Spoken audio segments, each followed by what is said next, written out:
নজর রাখবো পরবর্তী সংবাদে। নিজ বিধানসভা এলাকায় দলীয় কর্মসূচিতে উপস্থিত মন্ত্রী টিঙ্কু রায়। বিশেষ করে বিজেপি শুরু হয়েছে সদস্যতা অভিযান এবং সেখানে লক্ষ্য হচ্ছে 12 লক্ষ সদস্য গ্রহণ করা, যা শুরু হয়ে গেছে ইতিমধ্যেই। চলতি মাস থেকে আজ 52 জন করে সদস্যপদ গ্রহণ কর্মসূচির সূচনা করলেন মন্ত্রী টিঙ্কু রায়। শ্রীরামপুর গ্রাম পঞ্চায়েতের 5 নম্বর ওয়ার্ড এলাকায় বাড়ি বাড়ি গিয়ে মানুষকে উৎসাহিত করেন স্বয়ং মন্ত্রী। কি বক্তব্য উঠে এসেছে মন্ত্রীর, শুনুন।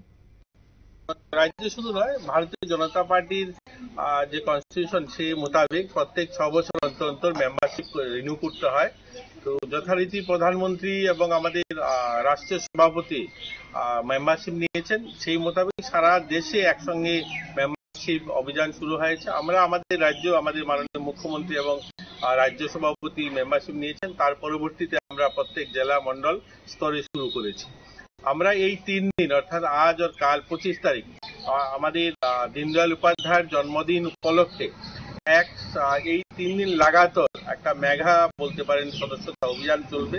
আমরা বাড়ি বাড়ি যাচ্ছি জনসম্পর্কের মাধ্যমে মানুষকে সদস্যতা নবীকরণ করা, যারা পূর্ণ রয়েছে তাদেরকেও করা, আর নতুন যারা সদস্য হবে তাদেরকেও সদস্যতা দেওয়া। এই অভিযান চলছে। তো আজ আমরা আমার নিজ বিধানসভা এলাকায় আমরা শুরু করেছি, সবাই মিলে সকাল থেকে বেরিয়েছি। তো মানুষের যথেষ্ট সাড়া রয়েছে, মানুষ স্বেচ্ছায় এসে সদস্যতা নিচ্ছেন, সবাই এসছে। তো আমরা আশাবাদী আমাদের গোটা বিধানসভায় ভালো সংখ্যায় আমরা সদস্য করতে পারবো।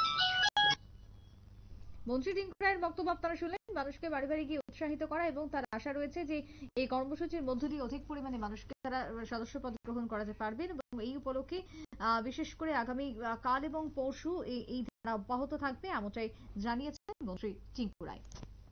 ছোট্ট বিরতির পর ফিরে আসবো, সঙ্গে থাকুন।